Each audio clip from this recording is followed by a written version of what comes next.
কি ভাবছেন? আপনার মন খারাপ? একটা গল্প বলি শোনেন। একদিন কিছু মানুষ একটা জাহাজ নিয়ে সাগরে যায় মাছ ধরার জন্য। তো হঠাৎ ঘূর্ণিঝড়ে জাহাজটি উল্টে সব মানুষ মরে যায়। একজন ব্যক্তি কোনো রকমে সাঁতরায়ে সাঁতরায়ে একটু দ্বীপে ওঠে। তো দ্বীপে ওঠার পর সে অনেক দিন চেষ্টা করলো কোনো জাহাজের সাহায্য নিয়ে বাড়ি ফেরার, তো পায় নাই। তো অনেক দিন অতিবাহিত হওয়ার পর উনি কী করলো, ওই দ্বীপের মধ্যে একটা ঘর বানালো। তো ঘর বানানোর পর সে আহারের জন্য সাগরে গেছিল মাছ ধরার। তো সাগরে মাছ ধরা শেষে এসে দেখে তার সেই ঘরটি পোড়া যায় রোদে। তখন সে সৃষ্টিকর্তার কাছে প্রার্থনা করে আর বলল যে, আল্লাহ, আমার তো এখানে কিছুই নেই, শুধু একটা ঘর ছিল, সেই ঘরটাও তুমি নিয়ে নিলা।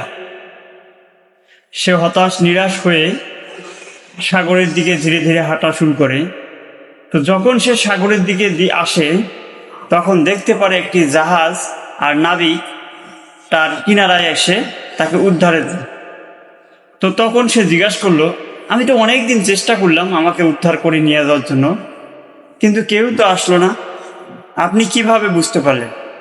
তখন জাহাজের নাবিক বলল যে, ভাই, আপনি তো কিছুক্ষণ আগে ধোঁয়া দিয়ে আমাদেরকে সংকেত পাঠাইছেন, আমরা সেই সংকেত ধরে এসেছি। তো তখন সেই মানুষটি খুশিতে জাহাজে উঠে বাড়ির দিকে রওনা হল। তো কি ভাবলেন এই গল্পতে?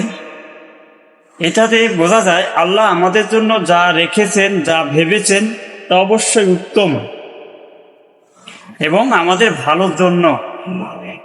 হ্যাঁ, এটি আপনার সাময়িক মনে হতে পারে যে উনি এটা কি সিদ্ধান্ত নিল আমার জন্য, কিন্তু না ভাই, ওই সময়ে আপনার আল্লাহর সিদ্ধান্তকে হয়তোবা আপনার বিরুদ্ধে মনে হতে পারে, কিন্তু মনে রাখবেন, কিছু সিদ্ধান্তের বিরুদ্ধে আল্লাহ যা করেন তা অবশ্যই ভালোর জন্য করেন।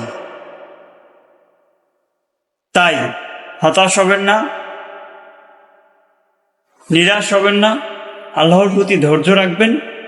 ইনশাআল্লাহ আল্লাহ আপনার জন্য যা সিদ্ধান্ত নেবেন, আমার জন্য যা সিদ্ধান্ত নেবেন, তা অবশ্যই ভালোর জন্যই নেবেন।